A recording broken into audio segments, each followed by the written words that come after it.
Now,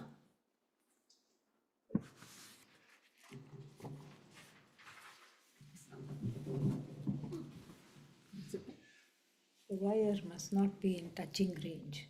These are all things we learn. And we should also record here, perhaps. I don't know what to do.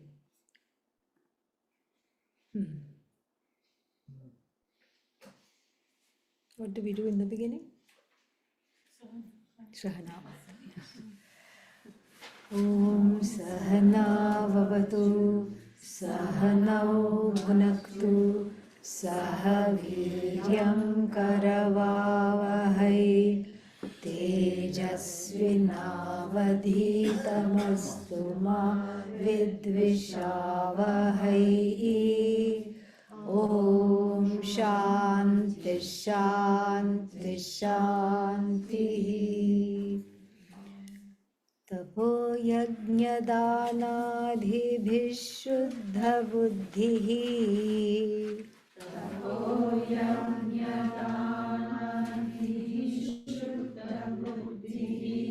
somewhere it derailed. Let us try again. Tapo yajnadaanadibhih shuddha buddhihi.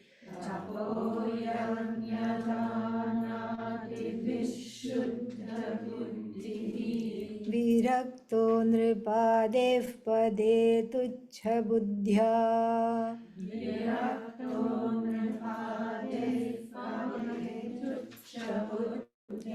परित्यज्य सर्वं यदाप्नोति तत्त्वम्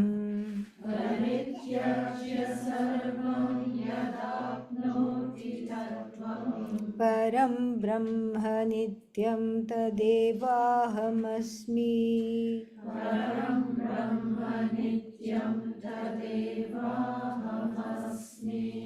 तपश्च यज्ञश्च दानश्च तपो यज्ञदानाः. Okay, तैहि तपो यज्ञ दानैहि or tapo adibhihi. The adi is added. So tapo yajna dana, tapa, tapas, yajna and dana. We already saw what these things mean. We just translated them last time. And tapas means what? Tapas is austerities.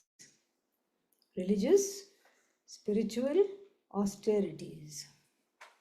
Going to the gym may feel like tapas, but it is not tapas. Okay? Yeah. Why? Because it doesn't have much to do with spiritual growth. Okay? It is stopping some other kind of growth which I don't want. Okay? In the middle region. So that's different. That is not the kind of tapas we are talking about here. All right. So, who is doing tapas? Nobody raised their hand yesterday, correct? Yeah. And then the next one is what? Yajna. And what is yajna? Fire rituals. Fire rituals. And who is doing fire rituals? Nobody raised their hands, okay? And so, we have to take this metaphorically. So, tapas means any kind of a challenge which I have spiritualized. Yeah, because there are two ways of confronting a challenge. So when the challenge comes, along with that rebellion comes. Because we don't know the spelling of the word surrender. And we don't know the spelling of the word acceptance either. So in that sense, what happens? There is fighting tooth and nail. I'm going to get him. I'm going to get her. I'm going to fight this. I'm going to sue this one, that one, everyone. And I'm going to make sure that I am the one who is in charge. I have to be in control, or else. This is how we go through life. And so, or this is explosion, or the other option is what? Implosion. Yes. You detonate out or you detonate within. That's all it is. And what does the inward detonation look like? Why me? What did I do? How come the other person is not having all these things? Only I'm having all these things. What's wrong with me? I have been targeted. I'm a victim. And nobody is there to save me. And like the story of that little bird who fell out of its nest. And it's a children's story. Yeah. And what happened to that little birdie? It went around asking because it did not know what its mommy and daddy looked like.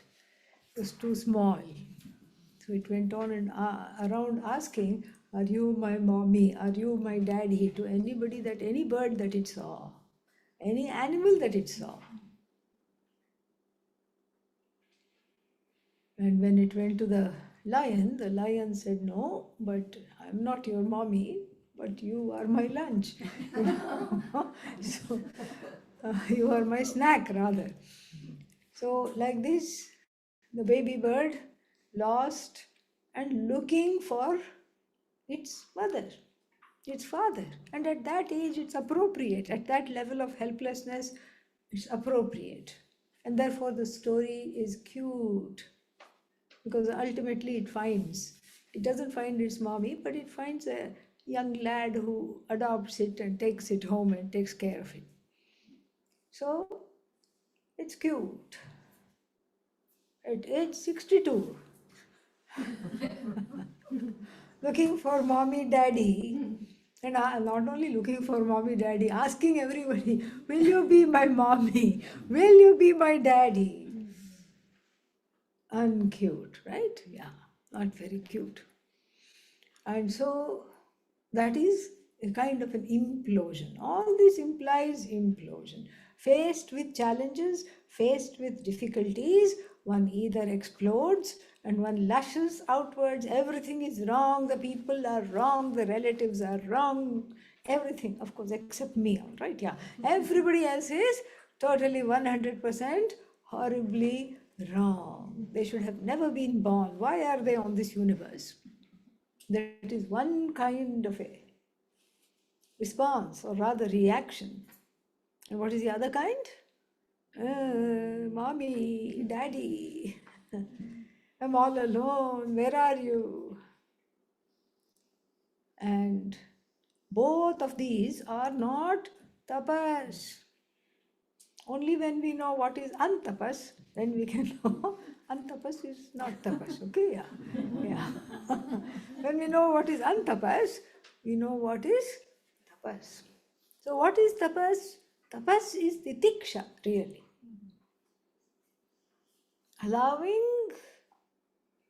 oneself to pass through situations, or rather, allowing the situations to pass through oneself, the situations that one finds challenging, that one does not like, that one finds difficult to accept, allowing that to pass away without loud wailing, outward demo, or inward demo, which is what?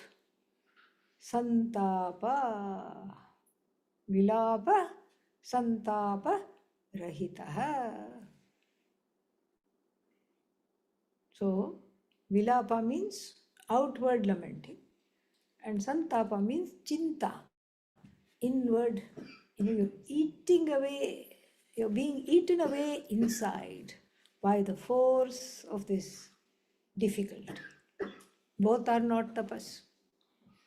So what should I do? Bring in Ishvara. When in doubt, Ishvara it out. That's all we have to say. Bring in Ishvara, drag in Ishvara. No, but I don't know who this Ishvara is, and I'm not particularly connected to this Ishvara. Great. Better yet. This is the time to get connected. It's now or never situation. So drag in Ishvara, and even if it feels false, just say, "My teacher told me to drag in Ishvara." Drag in Ishvara and say, "All right, this situation which is out of my hands, I didn't create it, I don't, much less do I know how to come out of it. It is not in my hands at all, and so let us get some help here. First help is to see that it is a manifestation of Bhagavan, of Ishvara. It's a manifestation, not a mandate. Otherwise, God becomes what? A guy in the sky.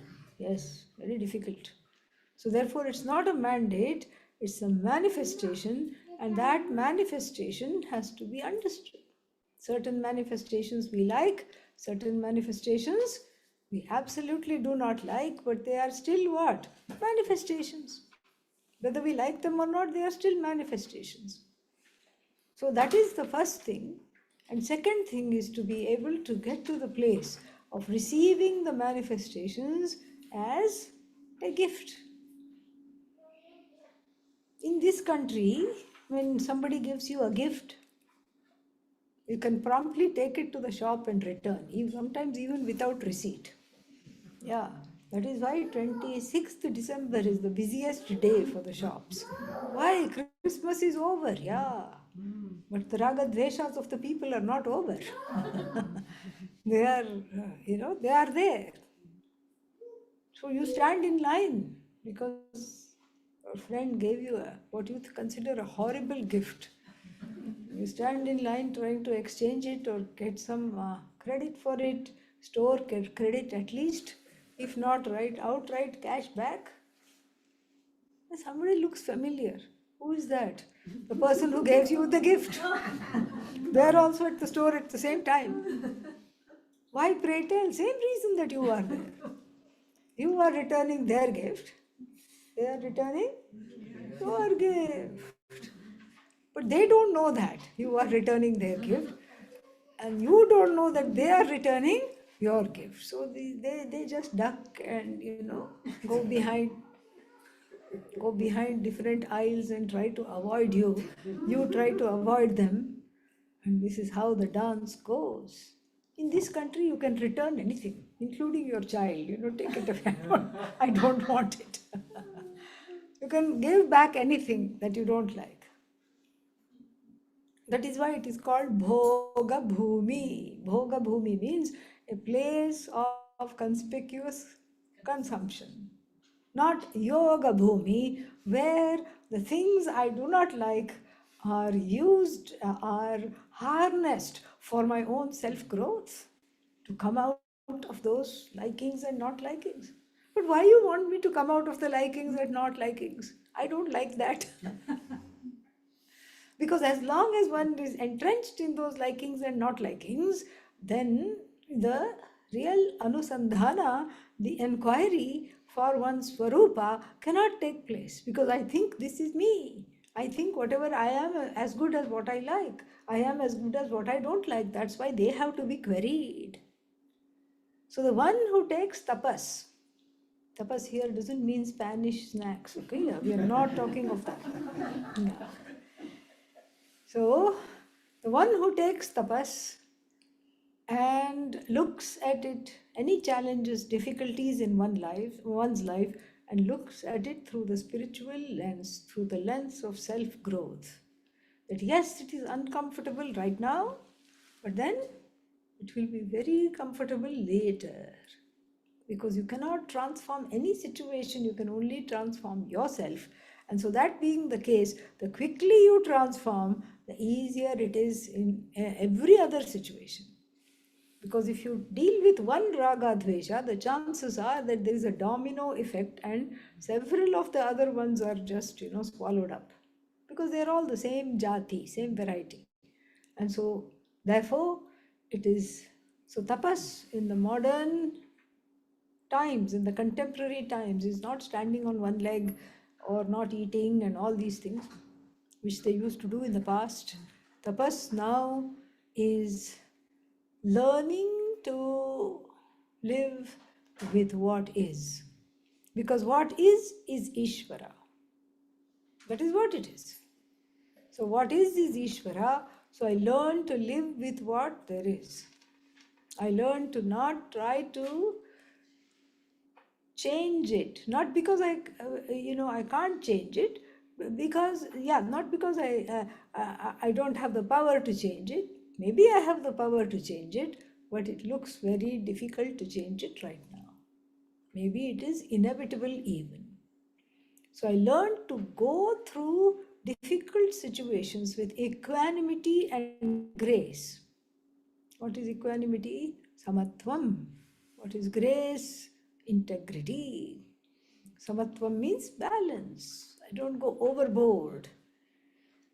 And equanimity, that is what it is, a balance. And then grace means you go through it without blaming yourself and without blaming the universe, without blaming other jivas, without blaming Ishvara. You just say it is how it is. So what is the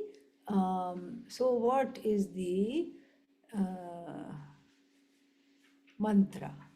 Mantra is so what?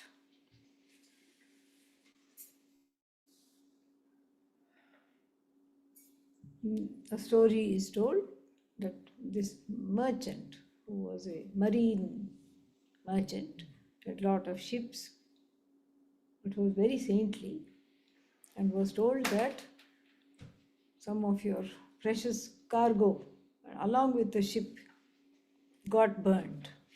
So 1 minute there was a reaction, what? And then later on he said, what? So what? Your son and wife were also on that boat. What? They are missing now. We don't know where they are. So what? So what? Converting every what into so what is a beautiful, cultivated art. An art that needs to be practiced. The more one practices, the better one gets at it. This is tapas. Yajna can be seen as the upalakshana for sacrifice. Good things come to those who give up. Give up what? Almost everything, yes. Kaupina panchakam, okay, yeah. Everything except loincloth. That is, yeah, that is for the sake of others, yeah. So, the more I cling to objects, events, situation, people, the more disappointed I get. So the yajna is not helping anybody else, it's helping me. In every growth, there is sacrifice. There cannot be growth without sacrifice. In order to get something, you have to give something up. No free lunch, no free self-growth. Self-growth is freely embraced, but some things have to drop along the way. What is it that has to drop? That which is in the way of that very growth, that has to be dropped. You go on the road and there's a big boulder there. You can't go further until you clear the rocks, until you clear the boulder. Then once you have cleared the boulder, you don't miss the boulder. As you go forward, you say, oh, I really had loved this boulder. I have to leave this behind. No. You let that go. And so yajna means, tapas is, see the slight difference is there. Tapas is facing every situation with equanimity and grace without trying to lash out and coming to a place of acceptance. That is tapas. And yajna is consciously letting go of things that do not serve anymore. This is all karma yoga. Karma yoga is very underrated. And what is karma yoga? Every action is done for one's own self-growth without heeding the consequences of the action. So the connection which everybody has in the mind between what? Action and result of action. That's where we are hooked to the result of action, and so that connection is cut. Why should I cut the connection? Because that connection isn't there. It's a fabricated connection. It's not really there. Can you produce the results of action? No. Third chapter of Bhagavad Gita has clearly said that. Karmani eva adhikarah te ma phaleshu kadachana. You can never anticipate the results of action. That's why it drives one crazy. That's why there is so much back and forth. There is so much second guessing. And then finally I act. And then what do I get? Everything that I did not want, I got. What you don't want, you get 3 helpings. Yes. What you want, you don't get at all. Nothing you get. And so, this is how we grow, by learning how to let go. When you let go, the growth naturally happens. You're just holding on tightly. And that is a sign of emotional immaturity. And this is illustrated when you see a baby which is born, the fists are tightly shut. And then at the time of death, everything is loose, open. Let's say, journey the person has taken. From holding, ideally to allowing everything to slip through the grip. This is not apathy. This is not passivity. And we are not saying, go to your job and then remember this lecture and then say, what? I'm letting go. I don't care what happens today at work or ever. I'm letting go. That's not what we are talking about. We are talking about letting go not of the thing itself. We are letting go not of the action. But what are we letting go of? The penchant for the particular result of action. We are not in charge of the result of action. And what I just said is the second line of the shloka itself. Ma karma phala hetur bhuhu ma te sangah astu akarmani. Don't quit your day job because you're going to become a karma yogi and you don't care. This is not about not caring about action. You cut off the cord between the penchant for having a particular action, result of action in mind, and with that idea of engaging in action. That you cut out. And then the whole vista opens up. What can I do? And really speaking, it doesn't matter what you do. Why? Because whatever you do, you're doing for what? Self-growth. Not just for self-growth. For emotional maturity, to get ready for this spiritual knowledge. Everything is for the sake of knowledge. Doesn't matter what you do. You can do anything at all. But you are doing it so that you grow. So the outcome doesn't matter at all. This is yajna. And then dana, which means charity, philanthropy. What is the other word? Reaching out, action. Purta karma. So that is for what? That is for letting go of the insecurity centered on the self. There's a lot of insecurity.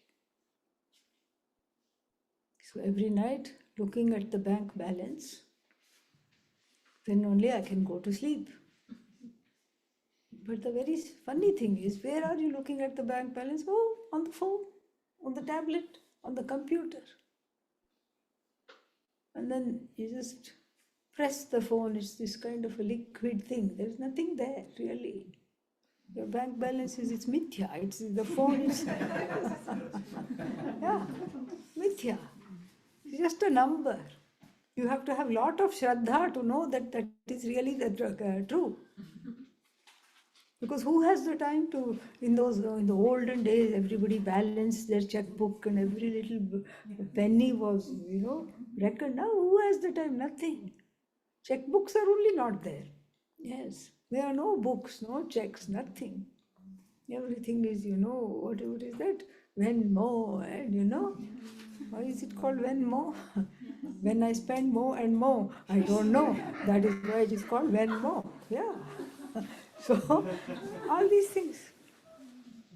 And then I was a little alarmed because something was wrong with my phone recently. And so the WhatsApp wasn't working, nothing was working. So I took it in to get it, for a little checkup. And then the person said, I have fixed it. Would you like to put your credit card on it? I said, what? No, all you do is click, and then you can just spend whatever you want. You can just click, you have to double click on the side. And then I thought, no. Yeah. Because what if it is gone? Not the credit card, the phone. Yeah, if the phone is gone, everything is gone in a way. So, then we say, oh, you have to be careful. And in order to preserve the phone, you buy one air tag, and then you have one tag. And then there'll soon be a tag to tag the tag. And there'll be another tag to tag the tag. And so unending. Yeah, totally unending. So dana, giving, is the best antidote to insecurity. And even though, strangely enough, even though the knowledge is meant for the insecure person, correct? Yeah, because if you're secure, why will you need the knowledge? You will just be happy without the knowledge. You will not want the knowledge because you already have it. And so you have that understanding, so you will not want the knowledge. So the knowledge, even though when the Atma Vidya is for the insecure person, for the person who has recognized that there is a sense of insecurity centered on the I, on the self, even though that is the knowledge is for that person, addresses that person, in order to qualify for this knowledge, relatively free I have to be of insecurity. Relatively free. Then only I can be absolutely free. This is one more Vedantic paradox. Even though the knowledge is meant for the sad person has to be relatively cheerful.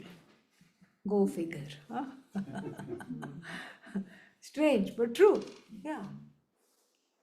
And so that is that is one of the paradoxes, one of the many paradoxes of Vedanta Shastra. And so here too, because what the problem is, that I am insecure is a wrong premise. I am insecure is mithya. It's a wrong premise. And therefore I have to become secure, another wrong premise based on the first wrong premise. You see how everything just adds up, burgeons and snowballs into something that is not really there. So first premise is what? Aham insecure asmi. I am insecure. Yeah. Or if you're a woman, you'll say insecure. Okay? Insecura. I am insecure. The I has joined insecure. What is the I? Purna. The most secure thing has joined the concept that I am insecure. That is just simply a concept. And then that is the wrong premise. Based on that wrong premise, there is this wrong pursuit. Therefore, tasmat logic, So therefore, I have to become secure. You see, that's the wrong. So on one wrong premise, we have the second wrong presumption. Therefore, I have to become secure. In order to become secure, what do I have to do? I have to do something. Third wrong premise. What are you going to do when there is no doing involved? You're not insecure to begin with. What is there to do? No, I have to do something because I am insecure, and so therefore I have to do something. That's the third wrong premise. And then if I do something, then I will become secure. Fourth wrong premise. You see, wrong premise, wrong premise, wrong premise, wrong premise.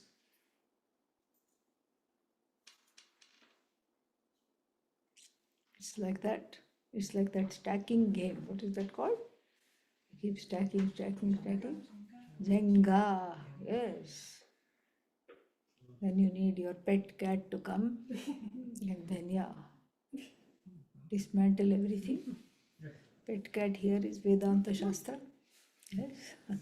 Dismantle series of wrong notions, nicely stacked, and they are nicely stacked because you see that there is a pattern and you feel happy that, oh, I've done the right thing. Not only that, there is a parampara of insecurity. This is what we teach the children also. And we give it to them, sampradaya. Nicely you give it. You hand over the insecurity. Oh, this is terrible. What do you mean you're going to do this? In our family, you can't do this. This is not an occupation. How are you going to pay the bills? Parents are worried. Not only that the child will be just adrift and loose, but then how will the child take care of itself? All these things. And the single job of the parent is to make the child self-sufficient, and here the child is deficient. And so how to how to go forward? Parents are worried. And the child says, child means adult child, says, I have quit my job, mom, dad. What are you going to do? Start a band, heavy metal band. Where? In your garage, which is under the master bedroom, usually, where the parents are sleeping or trying to, anyway. So this insecurity we hand down.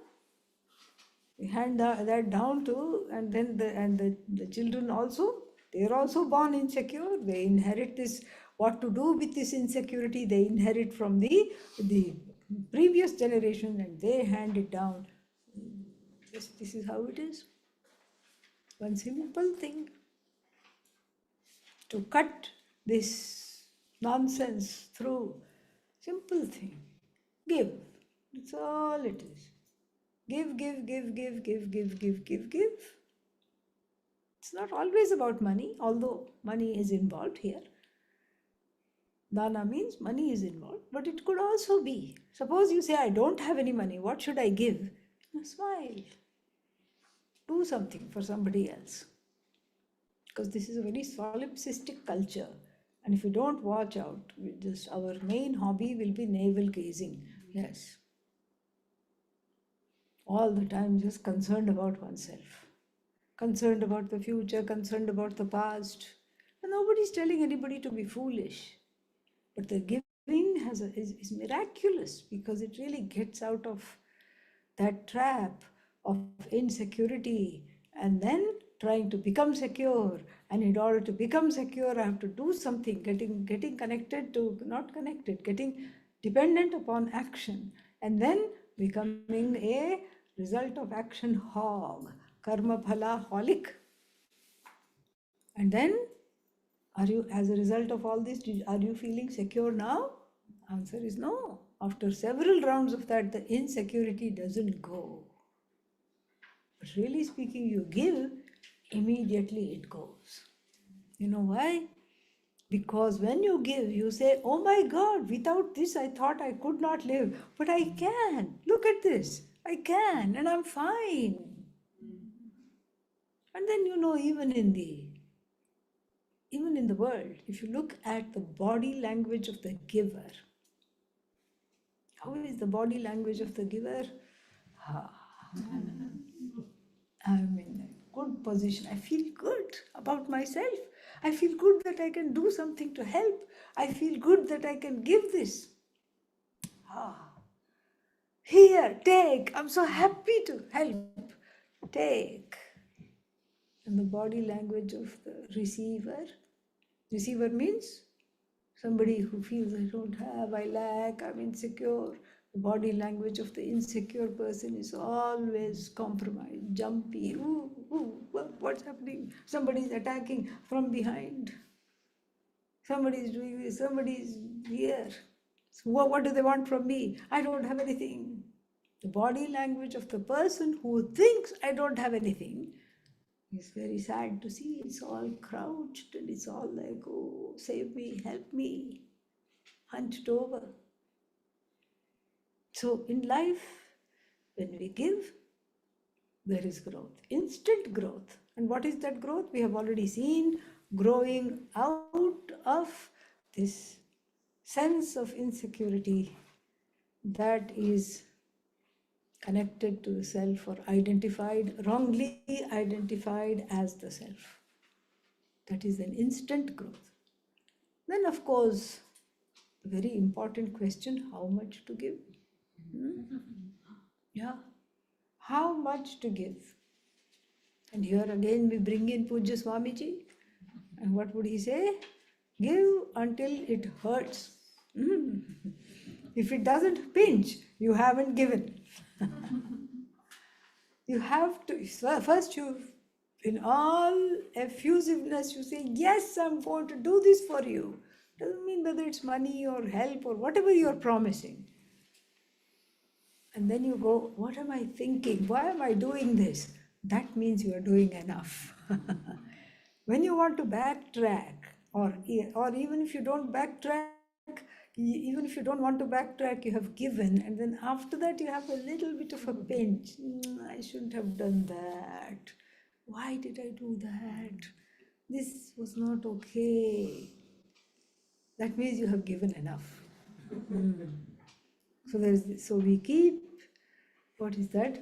Lowering that threshold of intolerance to giving. And so, tapo, yajna, dana, adi. Adi padat. Adi means the tapas, yajna and jnana, dana. Dana are at the beginning of which list? So like we say, hat, coat, shoes. Adi means what? You have to bring in umbrella. Okay? Same jati. Yeah. You can't say orange. Hat, coat, shoes, orange. That's not what is Adi mean. Adi means the same, same jati, same kind of thing we have to bring in. So we have to bring in other things that facilitate our self-growth. So giving is very important. We cannot grow without giving. If you don't give, you can kiss this knowledge goodbye. Giving is extremely important. And how much do you give? When do you give? Until it hurts, you give. And then this is what they say in all the aim for seva meetings also. Give until it pinches. And then Adipadat, we can bring in Shama, Dama, Uparati, Titiksha, Shraddha, Samadhanam, a tranquil mind, Shama. And then what is Dama? Dama is managing one's responses to situations, active responses with regard to karmendriyas, organs of action. Then Uparati, letting go. Mini sannyasa is Uparati. Yeah. We saw one mini sannyasa here. So mini sannyasa is Uparati. Titiksha we already saw. Forbearance.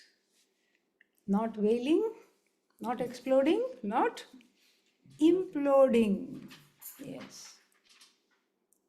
And then, so learning how to responsibly dispose of those emotions and healing them. And Shraddha, reverence for teacher, for knowledge. And the reverence translates into trust. It's not a trust like is there in certain theologies. You say, you believe you are saved and you are saved. No, not that kind of a thing. This is a trust waiting for the understanding to come. So trust is there and we wait for that trust to translate into knowledge. So the trust that I am Brahman, the trust that the Atma, I, is free of all pains and sorrows, that is there. And I wait for this knowledge, this understanding to sink into the heart. That is Shraddha, Samadhanam, single minded focus and pursuit of this knowledge, and not giving it up until it is done its job. Adipada, we bring in all these things. And this first sentence directly corresponds to a Vedic injunction in the Brihadaranyaka Upanishad, injunction like. What does it say? Yajnena danena tapasa anashakena vividishanti brahmanaha. Brahmanaha vividishanti veditum icchanti. All the people who are interested in knowing Brahman, they desire to study, they desire to know. And how do they desire to know? How do they get to that place? Yajnena, danena, tapasa. And here it is just doing a Shirshasana. Tapasa, yajnena, danena. Same thing. Same thing here. And so that's how they prepare and that's how they go about. And this is the prerequisites for this knowledge given in this first line very beautifully. Because every knowledge has prerequisites, not just this knowledge, every knowledge. You can't go straight from KG to PhD. I mean, we are not talking of people who are, gifted children and child prodigies and all that. From KG, you cannot go to PhD. From KG, you have to go to first grade. Okay, that's the only place to go. No other place. Oh, okay, after high school, I can go to, after middle school? No. After high school? No. After college? Maybe. Yeah, that's how it is. And so, this knowledge also has these prerequisites. So, the prerequisites of everything that are precursors to even Vairagya are given in the first line. And then as a result, what does one become? Shuddha Buddhihi, gains Viveka. As a result of these things, one gains Viveka. And the one who has the Buddhi free of Raga Dvesha is Shuddha Buddhi. We saw that yesterday. And that one becomes what? Viraktaha. Vairagya comes. How does Vairagya come? Why does Vairagya come? Because Viveka and Vairagya, discrimination and dispassion are twins. One cannot come without the other. So when there is discrimination, what to pursue, what not to pursue, then the dropping of what not is not to be pursued is called Vairagya, simple. That's all it is. What is Vairagya? Objectivity to all the things to which I am addicted. That is Vairagya. Having objectivity. Money is important, yes. It pays bills. It cushions my life. It allows me to go on holidays. All this is the power of money. But what do? We give it more power than it has. We give it the power of making ourselves happy. The more I have, the happier I am. No, that's not always true. If money is there, or what is there, and self-growth is not there, one is miserable. Even with so much money, one is wanting, one is lacking, one is upset. And so, this is called Shobhana Adhyasa, putting a positive spin or a positive value that something does not have. We do this constantly. People do it constantly with regard to money, with regard to the body, with regard to relationships, with regard to another person.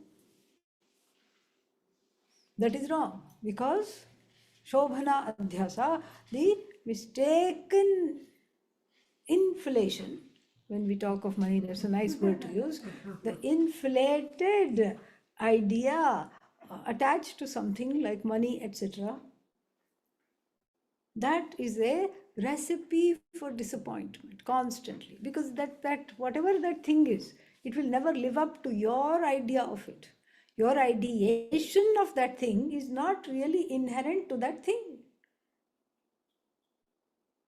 That's what happens in relationships also. Oh, I have fallen in love, people say. What is the operative word? Fallen. Yeah, that itself shows there is no control there. Yeah. Fallen means, oh, it happened. How did it happen? Because there is Shobhana Adhyasa. We don't say fallen in love. We say Shobhana Adhyasa. There is a added value given to something that which it inherently does not have. So where is the value coming from? Me. It's coming from my eyes. In my eyes, you are Indra in the beginning, okay? And then afterwards, why do you exist? Yes, that is another problem. That's the opposite of Shobhana Adhyasa. What is that? Ashobhana Adhyasa.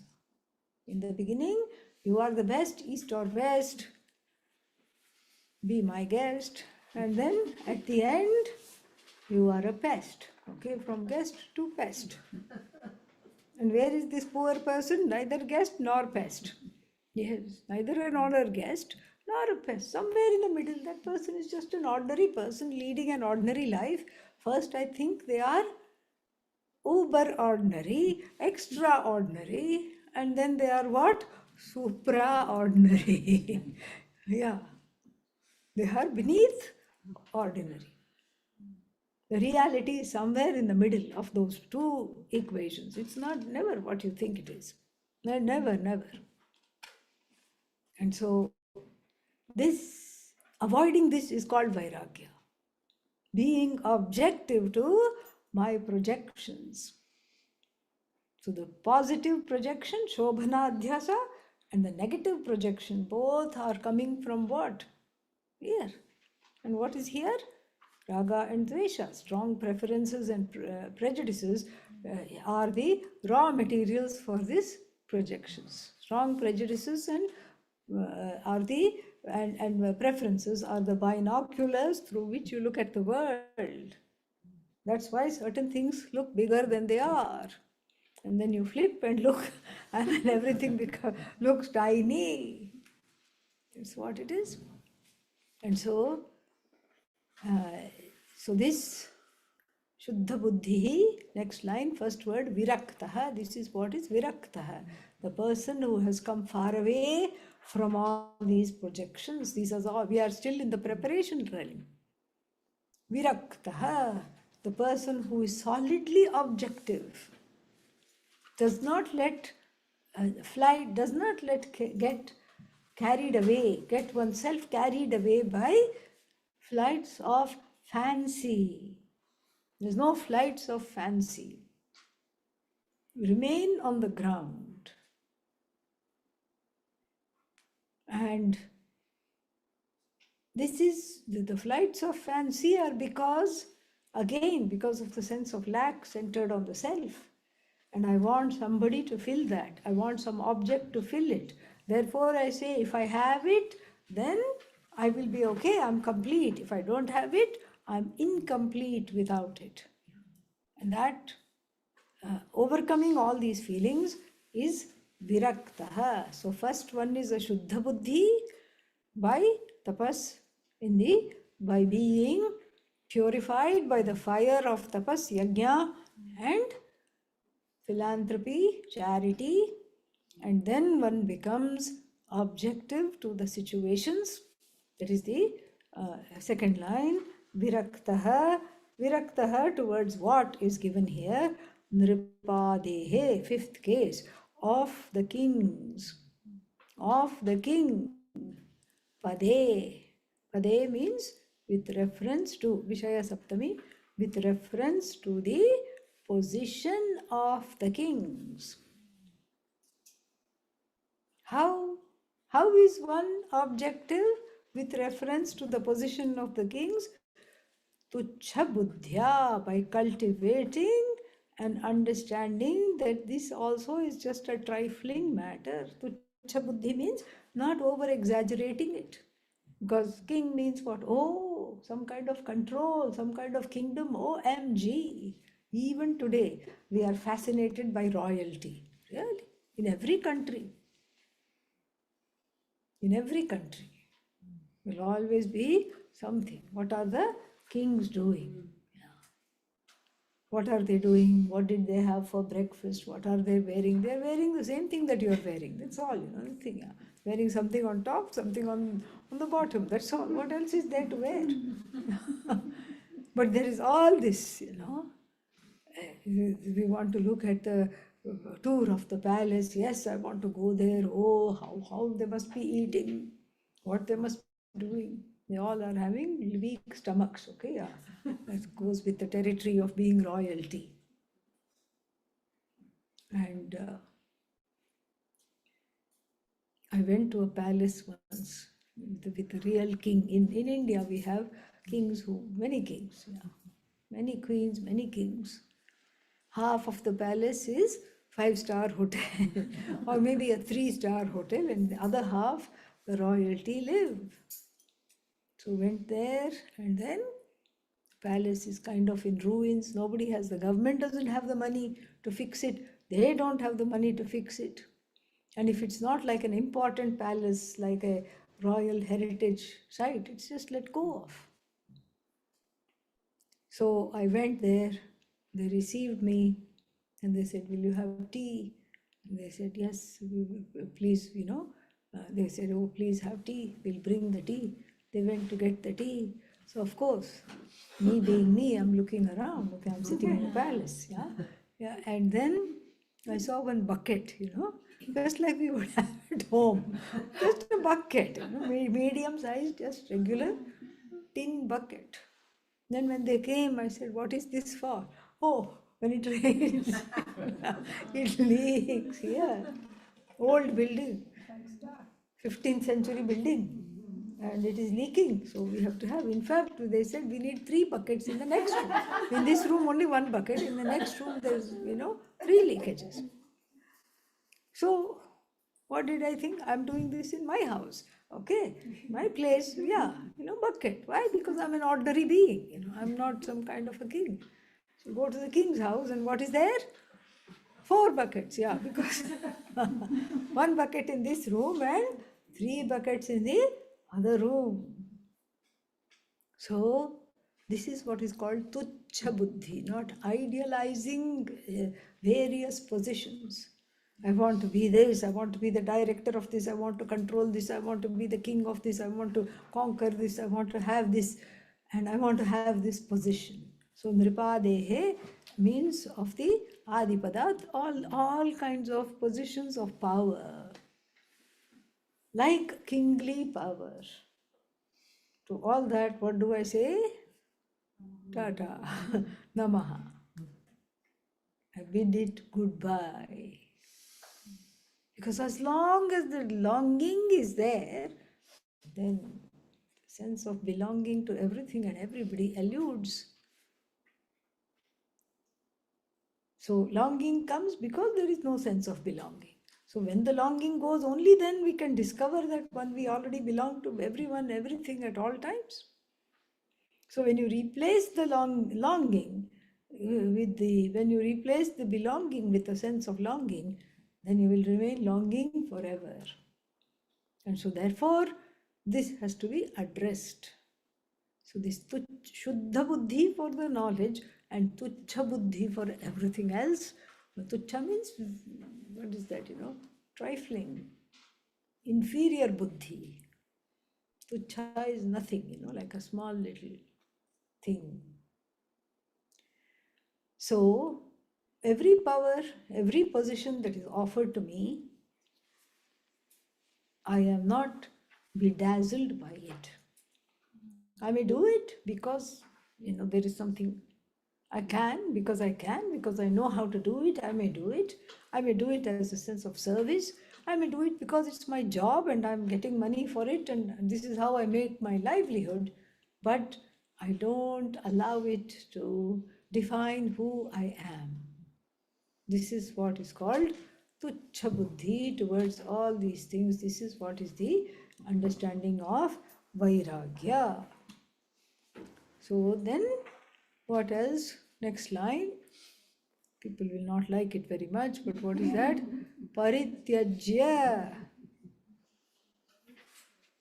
Parityajya means what?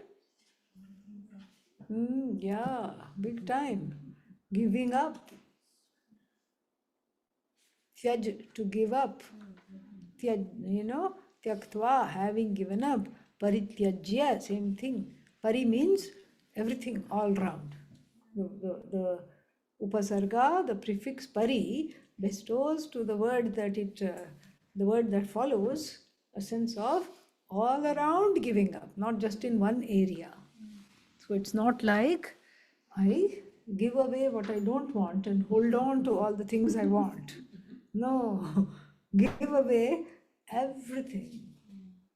Give away the possessiveness attached to the things. It's not about giving up things. You may be the owner of many things. Your name is there on the house, you are the owner of the house. Your name is there on the car, you own a car, you own a house, you own a few things. That's not a problem. But do they own you? That's the problem. There's a big difference. You may own many things, but are you possessed by them? There's a difference between ownership and possession. Ownership, an objective fact; possession, subjective entanglement and enmeshment. So, parityajya sarvam. Sarvam parityajya means having given up all the things that catch the person. In every place you are caught. So having given up all the catching things. And then yat, so there is a nice pun here. Yat apnoti sarvam. Yat what? Tattvam. That tattvam was already there. Yat means that which, that truth which one apnoti. What is apnoti? Gains. Up to gain. So, equipped with these qualifications, that truth which one gains, that truth alone, I am, the last line is going to say. But here there is a little pun. Yadapnoti or yada apnoti. Big difference, is it not? What is yada apnoti? When you gain. Not gaining which is yada apnoti, correct. But yada apnoti, when you gain that, then param brahma tattvam tadeva ahamasmi. Then only the Mahavakya unfolds itself. So nice little pun there. Yat apnoti. Yat plus apnoti is what? Yada apnoti. And yada apnoti also. And so, and therefore, the understanding is there's a condition here, because that's when you take it as a conditional. Yada tada. Yada tada, when you take it as a condition, then what do you have? You have the first two lines as prerequisites to the gain of this knowledge. Yada apnoti, then tada, what happens? Param Brahma nityam, nityam param Brahma tat eva ahamasmi. So param Brahma, see, you can take it both ways. Yat apnoti tadeva ahamasmi. That is one construction. Yat tat, clean construction. Or you can be a little creative here and say yada apnoti tattvam yada apnoti, when the kernels of this knowledge are gained, then what happens? Then I know I am this Brahman which is Nityam. So I know this. So then, Param Brahma. Param Brahma is what? That which is Sat, whose truth is Sat Chit Ananda. That which cannot be defined, that which is not an object, that which is you, and the one whose truth is what? Satchidananda, Param Brahma, that alone, Tadeva, nothing else. Eva means what? Only. Nothing else I am. I'm only that. Only that Brahman, nothing else. Nothing other than this I am. Tadeva Aham Asmi. Mahavakya, Param Brahma is equal to what? Aham, I. And so what is this Brahma? Brihi Vridhau, from the root verb brih, to be huge, big. Brihi Vridhau, that which is big. Big means what? Big is a noun or an object, adjective. Adjective, but here it's used as a noun. Big means what? Is it mustard seed big or is it mountain big? Here it's neither mustard seed big nor mountain big. It is big as a noun. It is bigness personified, means limitlessly big. This is Brahman because it is everything and it transcends everything also. And so this Brahman, which is the source of existence, which is existent and which is the source of all existence, and what kind of an existence? A sentient existence, not a existence which without life, a sentient existence. And then finally, what else is it? It is sentient existence, and then finally it is limitless existence. So the word Ananda, Ananta, removes the limitations connected in our minds to the concepts of Sat and Chit. Sat means existence. We don't know any other existence other than that which is time bound. We don't know eternal existence. How do you know? How do you even know that? You don't know that. If you wait for somebody for half an hour, what do you say? I have been waiting eternally for you. Where were you? That is our understanding of eternity. If somebody is late for half an hour, we don't know eternal. Our notion of existence is time bound. And our notion of the next one, that what is that? Jnanam, Chit. What kind of an existence? An all-knowing existence. We don't know all-knowing. What do you mean omniscient?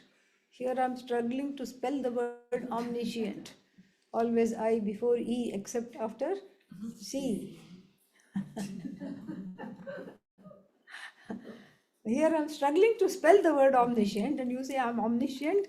What is this omniscience?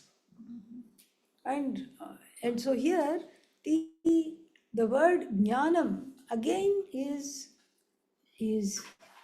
looked upon as having many meanings because of the suffix. It's all the suffix and prefix, all Sanskrit. The whole Sanskrit runs on suffixes and prefixes, which is the petrol for the dhatu. Otherwise there is nothing. And the suffix and the prefix depends on where and how you put them. They change the meaning of the word. Totally, completely opposite they can make it also. And so here the jnanam, jna, to know, has a suffix. What is the suffix? Jnanam. I have taken out jna. What is the left? Hello, thank you. Yeah. So anam, the anam is the suffix. And this blessed anam means many, many things. Yeah. Means many, many things. So the anam has the force of being. So when I add anam to jna, what does it become? Jnanam. So this jnanam, you can say jnana kartru. knower. That is also jnanam. Or you can say, use the same word for the known, jnanam, object of knowledge, jnanam, knower of that object. And then that which bridges the jnata, the knower, with the object of knowledge. What is that? Means of knowledge, sight, etc. So if I want to see this fruit, what is this called? Pear. Yeah. So if I want to look at this pear, and then, or if I want to objectify this pear, what are the pathways? I can look at it, I can press it, not too hard, but I can press it, I can touch the texture, I can close my eyes and say, oh, that's got a pear shaped. Correct? Yeah. Even bodies are pear shaped. They say that there are two kinds of bodies. I read somewhere. Apple shaped body. Okay. And pear shaped body. And I think one of them is not good. I forgot what, thankfully. Thankfully, I forgot which kind of body is not good to have. I forgot. Okay, one of them is dangerous. One of them is okay. So I don't know which one. You can look up and tell me tomorrow. Apple is good? No. Apple is good. Apple shaped body is not good. I'm told. Yeah. Yeah, bad for the heart. Correct. Yeah. So pear shaped is also bad for something else, I suppose. But anyhow, so why did we get here? Because we are trying to objectify the pear. Okay. Yes. So I have many pathways. I can look at the pear. I can touch the pear. Not much smell, but if I were to cut it and sniff, then I can smell the pear. And then finally what? Taste the pear. And so I have many pathways. So between me, the knower, and the known, the pear, many pathways are there. And those pathways are also called what? Jnanam. Delightfully vague word the Upanishad uses on purpose. So what is this jnanam? Will the real jnanam please stand up? Who is the one who is being addressed? Is it the knower? Is it the known? Or is it that which connects the knower to the known? It is all three which is Brahman. And in order to be all three, it cannot be any one of them. Free of being jnata, free of being jnaya, free of being jnana. Because it is everything, everywhere, all at once. So it cannot be any one thing, anywhere by itself. Okay? So therefore, this is jnanam. Satyam jnanam anantam. What is the function of this word anantam? Anantam exists solely to knock off the limitations connected to existence. What kind of existence? Anantam sat. What kind of jnanam? Anantam jnanam. That is why it is anantam, because it's neither knower nor known nor means of knowing, and yet without its presence, neither there can be knower nor known nor means of knowledge. All three exist because of it, and then it exists independent of all three. And so this Satyam Jnanam Anantam, this Brahman, who is it? Let me look around. Where is this Brahman? Who is it? You. Aham asmi. The author says, Aham asmi. Virakta san, Shuddha buddhi san, Tuchha buddhya, Nripadehe padehe, Upeksha. And then what do I become? What do I see myself as? Param Brahma Tattvam. Tattvam means thatness, truth of that particular thing. The essence of that thing is called Tattvam. So that is what I am. This is a Mahavakya. Previously, before gaining the qualifications, before giving up all kinds of notions that do not belong, before growing in Viveka Vairagya, what was I? I was not thinking of myself, I was not understanding that I was Brahman. So here there is a conscious shedding of things that do not belong in order to identify as Brahman. And that's why we have to study the Upanishad. Makes you shed. Yeah. Makes you shed. All the things that are, that's why it's called Upanishad. In America, that's how they'll say. And so, this is what is very, very, very important. This is what is so unique to this tradition, because all the things that are dispensable and disposable are disposed of. I am the body, that's a notion, that's gone. Body is gone, mind is gone, senses are gone.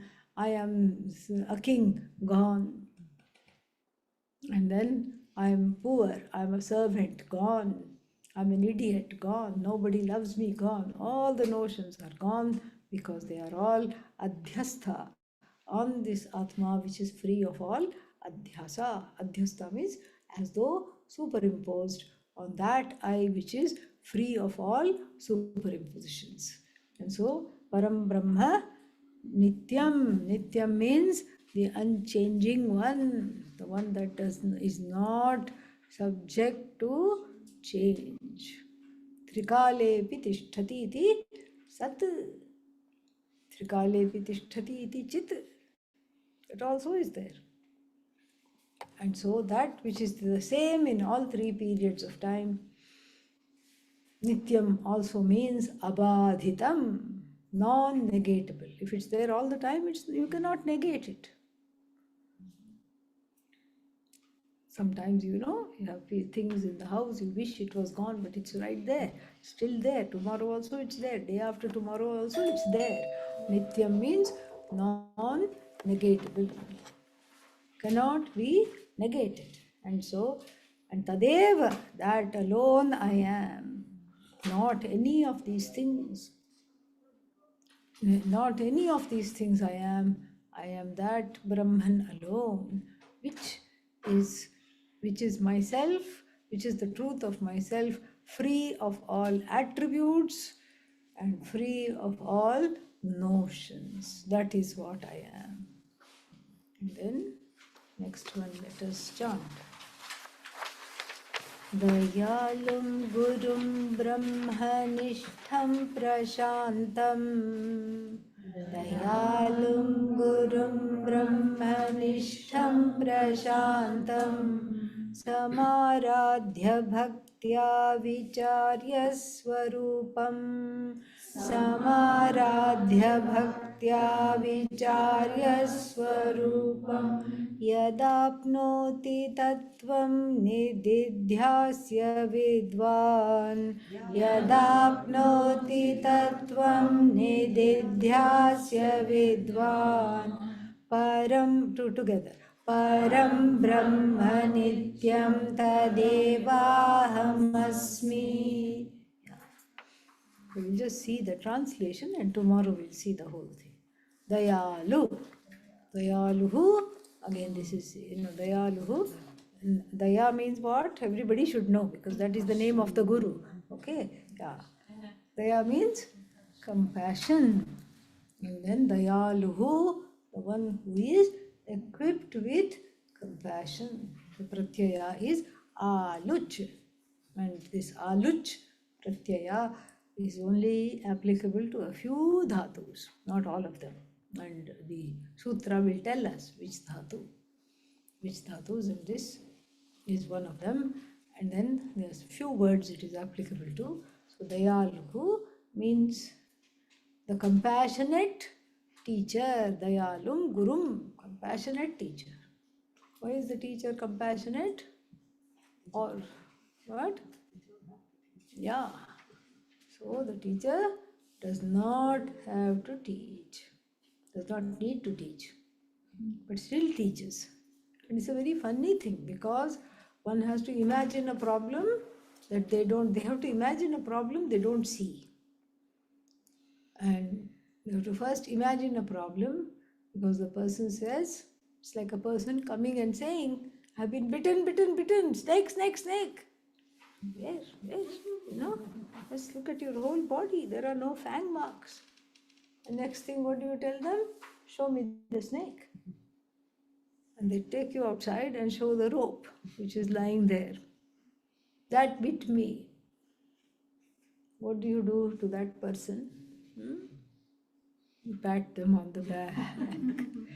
Yeah, that must be so difficult.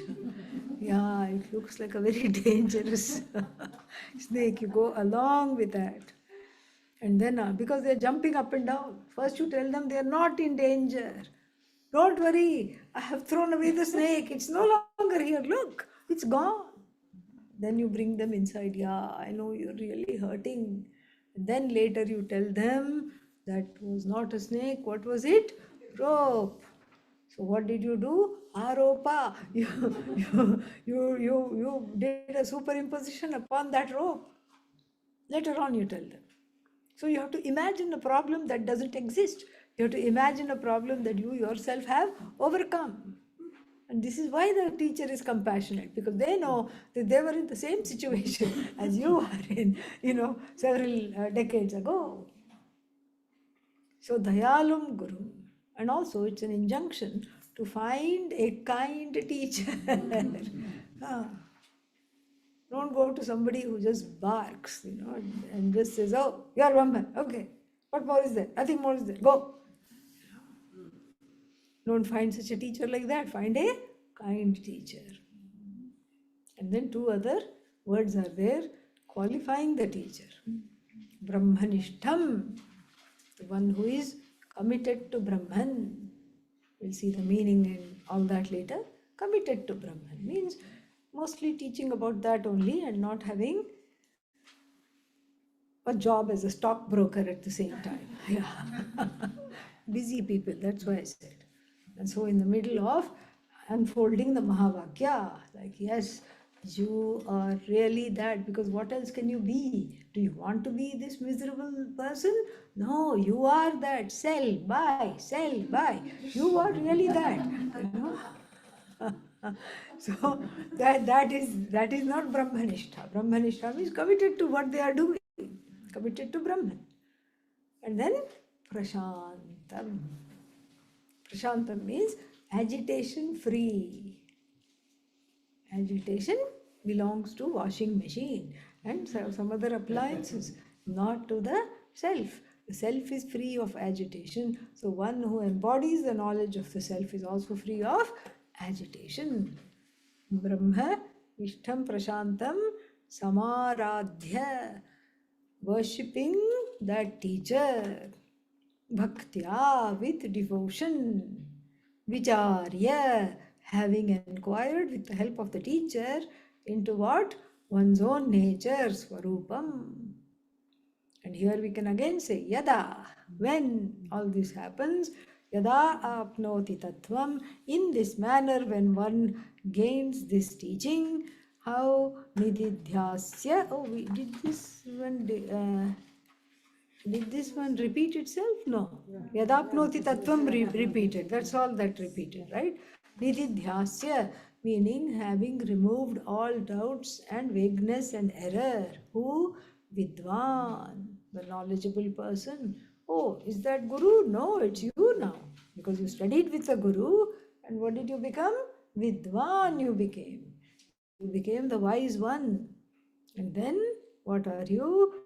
Param Brahma Nityam Tadeva Ahamasmi. More we'll see then tomorrow, same time, same place. Om Purnamadav Purnamidam Purnat Purnamudachyate Purnasya Purnamadaya Purnameva Vashishyate. Om Shanti Shanti Shanti. Hari Om Shri Gurubhyo Namaha. Hari Om.